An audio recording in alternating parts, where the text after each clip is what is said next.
What's happening, folks? Welcome back to the 182 News Podcast. This is your host, poppincurbs, and today we're joined by an extremely special guest, Brian Thrasher from Fender. Brian, what's up, dude? How you doing, man?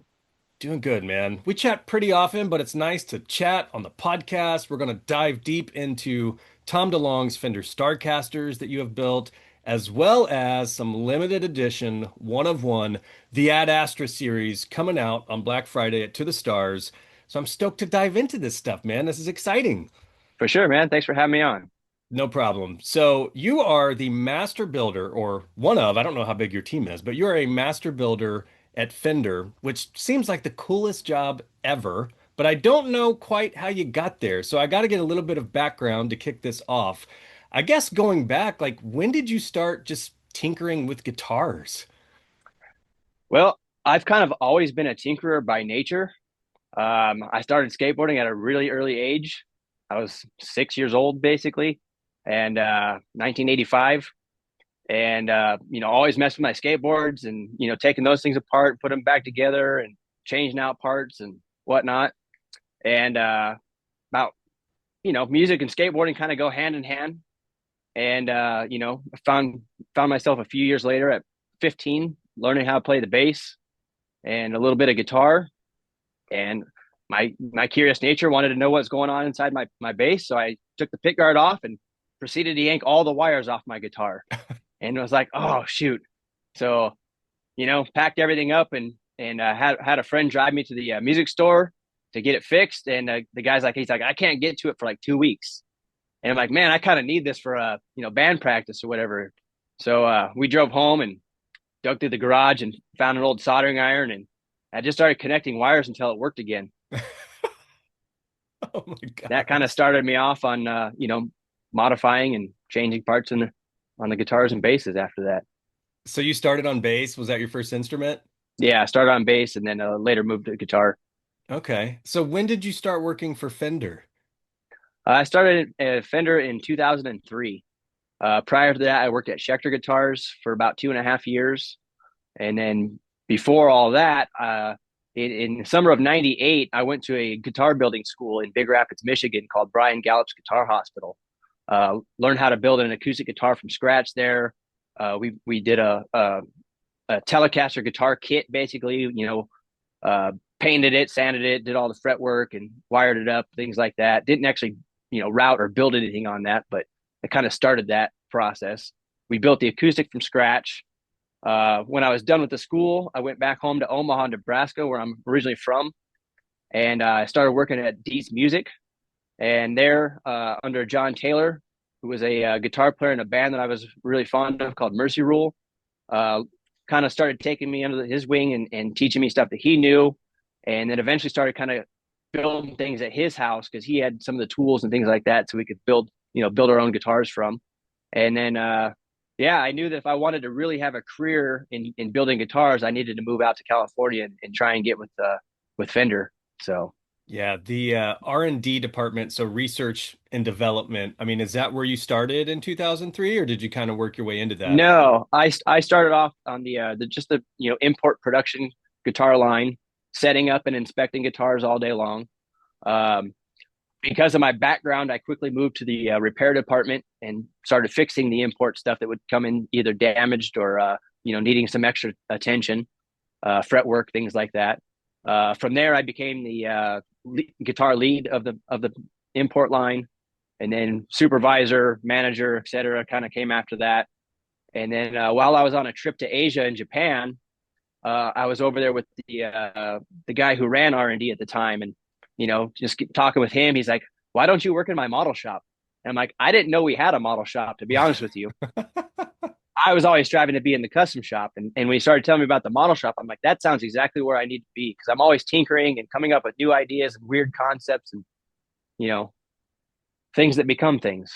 Dude, totally. Yeah, the R&D side, I mean, for you, it seems like you can just play and just build things together, almost like Frankenstein, some of these together. We'll get to the Starcaster, but it's just piecing things together. I mean, like from a day-to-day perspective, like are you getting custom shop orders to play with? Are you building stuff on your No, own?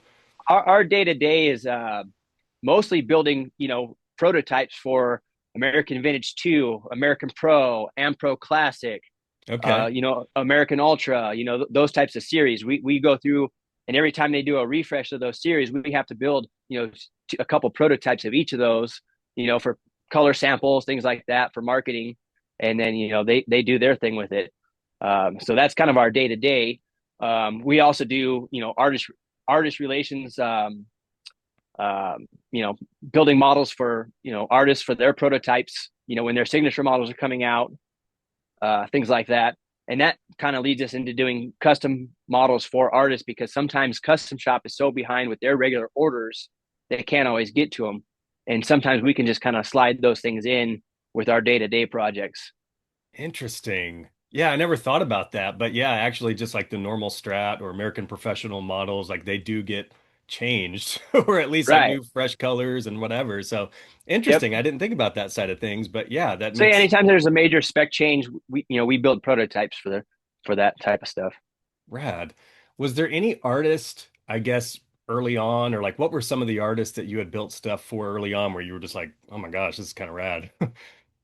Well, my very first kind of starstruck moment that kind of took me out of the whole starstruck thing after this happening. But when I was at Schecter, um, this guy walked in one day with my boss, and they walked to they just walked through the shop. He said, "Hey," and didn't think nothing of it. And then my boss comes back a few minutes later, says, "Hey, can you set this bass up for Didi Ramon?" And Oh I'm like, God. yeah." Oh And my then so gosh. he brings Didi in with the bass and introduces me and this and that. And then Didi just sits down next to me while I'm supposed to set up this bass in front of him. And I'm Oh like, shit. you know, just kind of starstruck at the moment for there. And yeah, so I set the bass up for him, and he sat there and just talked to me like an old friend. So it's like after that, I kind of like all that kind of just went away. I was like, well, this is what my job is now. Like That's pretty this is what I cool though, do. man. Yeah, but Yeah, the fulfillment aspect for you, and I'm curious what part of it you like the most, and maybe it's the whole process, but I mean to start something from scratch and then to hand it off to the artist and then seeing them perform with it, hopefully if they like it. right. I mean, what's your favorite part of the process? I just like building and tinkering with stuff. I like coming up with new ideas, new concepts that haven't been done before. You know, the American or the Mexico Player 2 series features a chambering that I designed, and it's a completely different chambering than we normally have done in our guitars in the past. Uh, Something that doesn't get talked about much, but those are the things I really like doing is messing with things like that. Okay. So, a couple years ago, Tom DeLonge rejoins Blink. I can't believe it's already been, I Yep, think, 3 years at this three point. years. Yep. Yeah, and at the time, he had played Gibsons forever, used to be a Strat guy back in the, early 2000s or late 90s. But speaking of creating things, there's a Fender Starcaster, and it's a Fender Starcaster body, but it's a Strat neck, and it's kind of a custom piece for Tom. You're the one who ends up building these. How did that hit your radar or come across your plate? Well, again, we were supporting artist relations. Michael Schultz had called Alex Perez, our boss. He runs the model shop. It's in the model shop. It's Alex Perez, myself, and Jay Hurtado, who he's kind of like our not necessarily apprentice because he's on his way to being a master builder here. So he kind of knows a lot of the same stuff we do, and can build just as well as we can. So we're kind of the team in the model shop. So Alex gets a call from Schultz one day, saying, "Hey, Tom's back with Blink, and Gibson's not answering his calls, and what can we do for him?" And so Alex and I kind of talked over, and well, maybe the Starcaster would be, a good thing for like the hollow body, and so we had to think about the logistics of it all. Obviously we don't have molds and presses like that in the shop currently. Um, so we kind of put our heads together and thought if we can get the factory that we made the molds for to send us bodies, we can make the necks and route them for what we need them for, because they were already making, Starcasters overseas. So Hmm. we just had them send us we had them, I think 6 bodies showed up first. And we had to make a custom jig for to route the neck pocket, humbucker, and the tune-o-matic, and then the drill for the knob, obviously. And then The necks were a bit of a challenge too because they've got the heel on the Starcaster is at an angle, so the heel has to be at an angle in order for them to sit, nice in the cavity there. So we had to come up with a crazy jig that we could put on our CNC machine in order to cut that heel, along with the neck being a 22 fret neck with no overhang. Had you messed with the Starcaster prior to that? Um, a little bit because we made the molds in the shop way back in probably 2012 or so for the Starcasters. We've had some older ones pass through the shop that we've messed around with.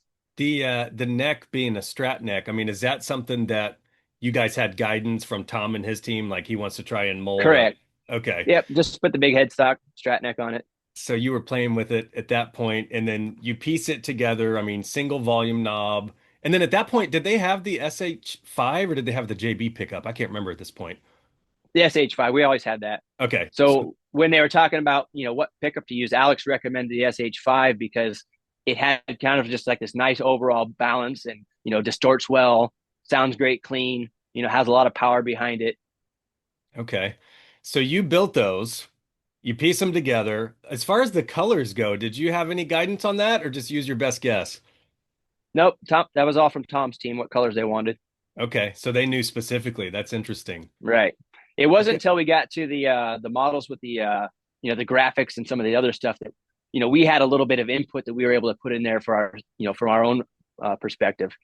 Okay. So yeah, you built them and then I just saw a picture the other day of just like the first four. I think there were four originally that he has. Yep. I can picture the photo. He's like sitting on his couch doodling with them for the first time, but you send him off and I mean at that point, were you pretty confident that he would like him or is it always like who knows at that point? We generally have most of the artist stuff we do, like they pretty much like what we've done for them. So we were pretty confident that Tom was going to like these guitars. They sounded really great. So Okay. Yeah, so he gets them, obviously likes them, and then goes out on tour. And then, dude, you guys start making a bunch for him. How many have you guys made for him at this point? somewhere around, I think like 18 maybe, including the baritones and things like that came at Okay. the end there. There's a lot. Yeah, I mean, I have it noted somewhere, but I was just thinking off the top of my head, like, good Lord, all the different art models and even some that have been handed off to artists to knock out. There's some really rad ones. Um, Seeing Tom back in Blink, I mean, were you a Blink fan like in the late 90s, mid 90s or whatever? I can't say that I was like a huge fan, but I listened to them. I had some of their CDs and things at the time, in the Okay. early 2000s. A band that I played in the late 90s they covered Damn It. So, Love it. Love it. played some Blink live. At that point, I mean, I guess a signature model, when did that become apparent that that was going to be needed for Blink fans and guitar players? Because it wasn't too long after where the signature model got It, announced. it was pretty much right after the first four we started talking to, like, we should probably think about the logistics of making this a signature model. Okay. Obviously it takes a little bit of time to, get with Tom and sign the contracts and do all that different stuff takes a little bit of time, you know. But at some point, all the specs that I had taken from the neck and things like that were sent over to the factory. So they had all my specs of everything that I did to the necks, so they could make them pretty much exact. Damn, dude. So yeah, literally your research and development like went Right. into the signature model being made. That's They nuts, sound great. dude. Those import ones sound super good too. Dude, I love it. I got it right behind me. But man, I tell you what, because I've been a Strat guy, and just like Tom, like I started playing a semi-hollow like I don't know 10 years ago, just a random Ibanez, because I do like that chunkier feel sometimes. But this Yeah. is just such a perfect blend, and I love the neck on it. Like that's the thing. It's not even so much the body to me. I just love the way it feels and plays. It's Yeah, killer. it's got a great neck. Yeah, for sure. So one of the ones that you had made that was super customized, we call it the To the Starcaster. I mean, I think that's what he officially called it, but this one is literally made with moon dust. And it looks Right. insane. And I know you're into this stuff, so this had to be right up your alley. Was this one that he had kind of came up with, or you guys worked together on it? Actually, it was Schultz one day was like, "What if we sprayed meteorite dust on the guitars?" And I was like, "Well, I just happen to have some meteorite dust, so we could try it." Oh my And gosh. so we just tried it. and it seemed to work all right. We just mixed it in with some clear coat, and it kind of turns like this brownish gray. You know, and yeah, at that time I just had one of our custom shop guys spray it on there because I wasn't quite sure if it was going to work or not, and I'm like, yeah, I'll just let one of the professionals do it. So we'll get into it with the Ad Astra stuff because I think it's similar, but it's mixed in with the coat, like the Right. final. There's Okay. a clear coat, not necessarily the final clear coat, but a clear coat. Okay. Dude, this is like such destiny for you. Like, who the hell else has like the knowledge and background to make this new guitar for Tom and then also just has Moondust just chilling at the crib? Yeah, you know, I like weird stuff. I'm into rocks. I've been collecting rocks for a very very long time since I was a kid, and just kind of something that stuck with me. And about 6 or 7 years ago, I learned that you could actually buy meteorites, and I'm like, no way. So I had to buy one, and holding something that's like 4.6 billion years old in your hand that came from space, you're just like, this is just kind of insane. You can't even wrap your head around it really. And the addiction kicked in, and I bought a whole bunch of them. Oh my gosh. That's so crazy, dude, and so rad. Like my mind is just blown by that. And I'm sure Tom's was too. Did you get any feedback from Tom on that one? Most of the feedback we got was just like everyone was just killer. Every time we sent him one, this is killer. You know, I love it. Yeah, it's been cool like seeing him out with all of them and then this new whole era of Blink the past few years. It's insane. And then yeah, man, like the new Starcaster, to see those in the hands of fans. And man, the part that I like about it is like think about how many kids are playing that now and may become the next like Tom or artist or right? that may like inspire them in some way. Like that's what's rad, dude. And you played a huge pivotal part in that, dude. That's awesome. Yeah, I it's think wild. It's really wild when I really sit down and think about it sometimes because you know I don't know. I'm just a dude here on my farm living life. yeah. Yeah, it's crazy, man. But dude, like what you did on that has a huge impact and will for years, man. That's pretty rad. Correct me if I'm wrong, but the To the Starcaster, this one we're talking about, somehow along the way inspired this Ad Astra 10 that we're going to dive into. Is that kind of where this idea began, I guess, to do a limited run with different media rights and such? Well, that came up in the Zoom call that we had when we started talking about the whole concept. So back in March of this year, early March, Schultz called me and said, "Hey, I think Tom wants to do a guitar thing with you. Are you down?" And I'm like, "Yeah, sure, I'm down. You know, this should be fun." So he set it up, and Carrie, his sister, had set up the Zoom call, and so we just shot a bunch of ideas around for a little while, throwing out different, things that we'd done kind of in the past or what we could do, you know. And I said, well, what if we, do the meteorite dust thing? Since this is to the stars, it's, your 10th anniversary, we could get 10 different meteorite dust mixed in there. And, I could spray them on the guitars and kind of do the stripe and asterisk thing, just like your To the Stars guitar. And he loved it. And then he kind of came up with the idea of doing each one a different color. Hmm. And that's where, kind of things, that's where it kind of started getting a little, cool and crazy. Like, okay, there's going to be 10 of these and they're all going to be different colors. How's the meteorite dust going to show up on some of these? So then we had, a bunch of color, mock-ups done with a bunch of different colors. And, they sorted through and picked out which colors they liked the best and went from there. Oh my gosh. So it did start as like an idea to do 10 super unique ones. Yeah, just 10 custom guitars for the fans, done by Tom and I as something for, because people have been asking for things like that, and so like I said, my normal job isn't to make production guitars or do custom guitars for other people. So this is kind of a once in a lifetime opportunity to get something that I had my hands on, you know, with Tom, Yeah, man. Dude, they're just so as a rad. collab. So the Ad Astra 10 drops on Black Friday. Hoping to get this episode out before that, but we shall see. Depending on when you're watching it, it's either already out or it's coming out. So there's 10 of these. They're one of one. My understanding is it's a retail Starcaster. So did they ship you 10 just, I guess, shell pink ones, or did they send you like blank bodies? How did you get them? They sent me just 10 white ones straight out of the box. I had to get them into the shop, take them completely apart, disassemble everything, and then prep bodies for paint. All the bodies went through our custom shop paint process, and so they're all custom shop painted, just like Tom's guitars were. And then once the guitars were painted, I took everything home, and that's when I started doing all the stars and the asterisk or the asterisk and the stripes.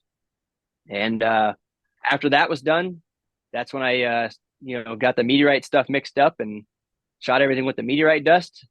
After after that was done, I shot a final clear coat on the whole thing, and after those were dry, I reassembled them, packed them up, and drove them down to Tom's house. Oh my gosh. So the bodies, it's interesting to know that they started out as just 10 white ones. Were they stripped or is it still white underneath? Did you go over it? It's still white underneath. Interesting. Okay. So these are taken apart. They're painted with, it sounds like Tom had input on the 10 colors, which is rad. Some of which, I guess all of which are probably just custom colors, it sounded like, even like the Capri Orange and such. Yep. Okay. So we got like a dark pink, kind of like this. The dark shell pink is kind of like a bubble gummy pink almost. Yeah, it looks And then you sick. got the gray and the army green. Some of the basic colors. So then there's a custom knob. I love how Tom just loves like a red dot.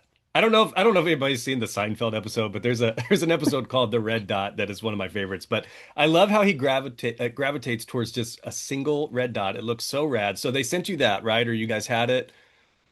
We had them for the John Five guitars. Get the red knob. Oh, And so interesting. in the Zoom meeting, I said, we can put the red knob on these too. And they're like, yeah. So, It's a nice little touch to it for sure. yep. So you set these up, and is there anything, I guess, additionally that you did to them that maybe didn't happen off of a factory run? I did sand the back of the necks down, to make them satin versus the Okay. gloss. So Is that I just something think that that I think Tom, that I think those feel better.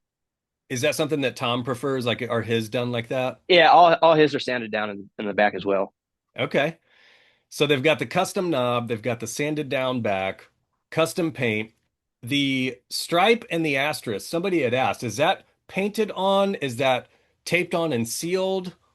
Nope, those are painted on. Rad. So yeah, I Okay. hand painted all those with the well spray paint. And then there's so 10 meteorite samples. So provided with these, or are these from your collection?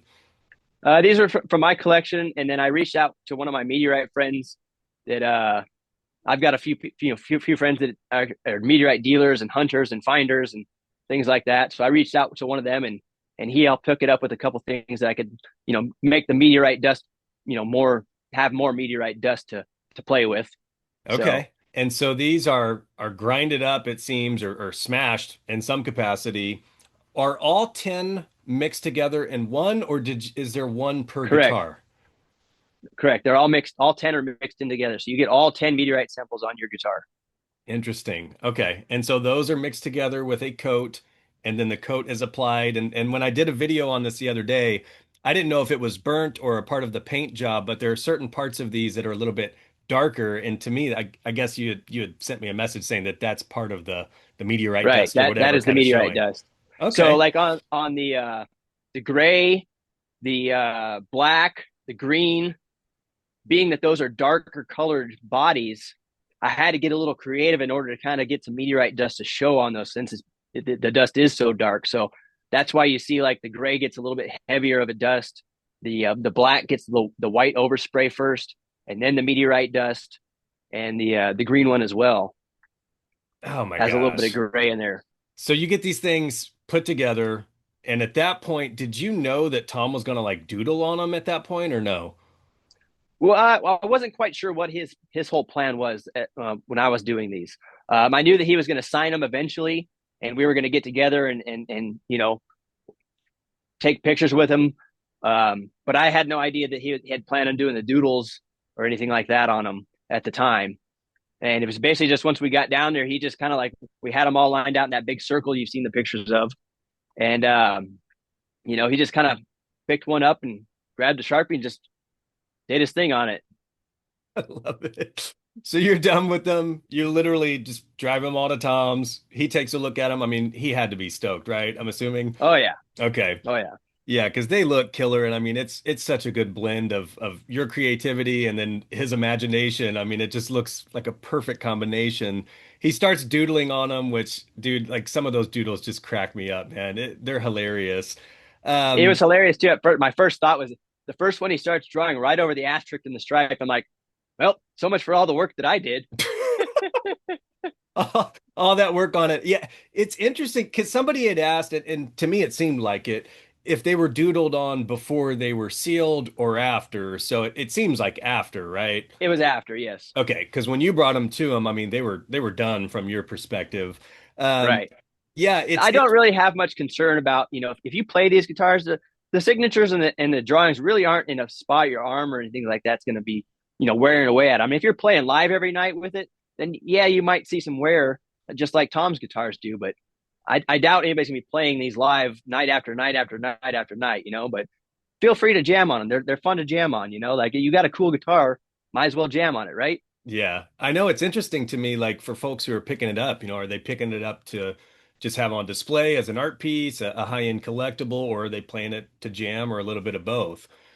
But you're Right. right. I don't think anybody's going to be out gigging with it. I wouldn't think, maybe, but yeah, it's pretty rad. Yeah, I mean, as far as the overall project, do you have a favorite of the 10? Not exactly. I mean, I kind of like them all in their own little respects. They all have their own character, and like you said, each one's different. So it's like it's hard for me to pick a favorite. It's all just a cool creation. I know they each of them just has their own little unique personality. I think if I had to pick, I think that black one you did, man, is so killer, dude. Like that's my favorite. But I will say, if you're in it for like the doodle side of it and displaying the black on black, that doodle is a little bit hard to see. Like when I first saw it, I actually thought it was a black splatter, which looked In rad. person, it looks really good. Okay. So from that perspective, I mean, I don't know if that, if that's folks' favorite, if that would maybe make them pick a different one if they want the doodle to pop a little bit more. But dude, that black one is hands down my favorite. And then I think the gray one is my second. And then that Capri orange, man, especially with how he turned that into like a little stoner plant, was killing me. Yeah, it's It's so great. good. So 10 of these, they drop on Black Friday to tothestars.media, and I suspect it's going to be a bloodbath, man. I think folks have the opportunity to kind of hone in on each one. Like to me, it looks like you can select Right. which one you want and want to go for. And I recommended folks have a backup in mind because I think they're going to fly. I don't think you're gonna have time to make a backup decision. That's true. Yeah, that's true. I I mean, can it's only imagine the anxiety of like waiting to hit that button. It's like dude. when I bid on a meteorite at the very last second, like that anxiety, like, oh my gosh, am I gonna win this or not? I know it's gonna be crazy, man. I'm so stoked for folks to get these in hand. My main thing is like, I just hope they end up in the hands of true fans and not like bots and Right. resellers and that bullshit. That's what I'm hoping for as well. Cool, I think dude. it'll make for a cool collectible for somebody. For sure, dude. Yeah. So tag the pod if you get one. Tag Brian if you get one. We can't wait to see him. Brian, I'm gonna get you out of here on some rapid fire, man. I appreciate your time. Sure. Are you ready for this? I guess so. Favorite guitar you've ever made? I have this Jaguar that I made with the early chambering when I was messing around with some chambering. It's my favorite guitar. Was that handed off to somebody or do you own it? Nope, I own it. Okay. Dude, you've done so many rad ones. Like I forget that you did some for Ian of Newfound Glory. You've done Marks. You've Yeah, got a hell of a resume, buddy. Favorite Rancid. rants? Oh my gosh. Tim Armstrong's birthday was, I think, yesterday. It's Yeah. crazy. Favorite Tom guitar you've made? Hmm. That might be the UFO one, the yellow UFO one, just because I Okay. had the most input on that UFO design. Favorite Blink album all time? Hmm. Maybe self-titled. Okay. Sounds about right. Yeah, I figured you'd be like a Dude Ranch guy, but no, that's right. That's okay. What is your favorite album all time? Any band? Hmm. I can't say that I really have a favorite album. I like a whole lot of different stuff besides punk rock, rockabilly, some reggae stuff, some rap stuff. Um, so I don't know if I necessarily have a favorite album. I like music when it kind of hits me, like when I'm in a certain mood, that's more of like, that's my favorite album at that time, whatever Okay. that is. I feel that, dude. I have favorites along the way, but I'll just get obsessed with something. Like right now, I cannot stop listening to MXPX. I can't. I try to listen to other shit. And I'm like, I should be listening to MXPX. So I So get it. I would say back in the 90s, I saw MXPX live. And when I saw Mike up on stage there with all his full sleeve tattoos, it kind of inspired me like, you know what? Like, I'm going full punk rock. I'm doing full sleeves at this point, you Love know? it. This is how I'm Love going to it. live my life. Yeah, dude, I feel that. I'm trying to finish up my second one. I was a coward for so long, and then finally I got to a point I'm like, you know what? Don't judge me. I'm sleeving these out. That's how I want to be. Don't worry about it. Dude, I just saw MXPX live and it was insane, man. Like killer live. I totally recommend anybody check them out if near you for sure. The final question, and I pose it this way. There's a zombie apocalypse. Bus pulls up to your house. You can bring one item to keep safe forever and ever to take with you to the safe zone. Family safe, pets are safe, everybody's safe, but you can grab one item to bring with you forever. What are you grabbing and why? Hmm. You've got some cool stuff even right behind you, man. Yeah, that's a hard one. Um, I would probably say my Blue Jag because that's really like once I designed that guitar, like it just kind of does everything for me. I've been tinkering with it and customizing it like for the last probably 10 years or so, and yeah, this is kind of my end all be all guitar. Okay. Excellent answer. Brian, is there anything you want to leave the listeners with? Especially like I like to leave folks with something to think about, as far as like career paths and being able to pick your brain, I really appreciate. So if somebody like wants to get into making guitars or try to get a job with Fender, like, do you have any advice for any folks like that listening? Yeah, I mean, there's actually a handful of guitar building schools around the country. There used to be one in Canada. I'm not sure if it's still around or not. But I know the school that I'm going to that I went to has literally like expanded like way more since I've been there. They've got full CNC programs. They've got arch top building. They got acoustic building, full on electric design, um, everything. So that's the school that I went to, Brian Gallup's Guitar Hospital, and check into one of those schools. It's a Yeah, whole lot that's of fun. that's something that I didn't even think about and I should have, but I didn't realize there was formal guitar training schools. Like that's amazing. So rad. Yeah. Cool, man. Well, Brian, I appreciate your time, man. Thanks for what you've done with obviously for Blink fans and with these guitars and for Tom and his camp and countless others along the way. You're always fun to chat with, and I appreciate your time today, dude. Yeah, man, for sure. Cool. Ad Astra Thank you 10. guys. If you get one, tag us. Can't wait to see them. It's going to be a bloodbath. We shall see. Black Friday. It's going down 9 a.m. Pacific. See you, dude. All right, man. Take care.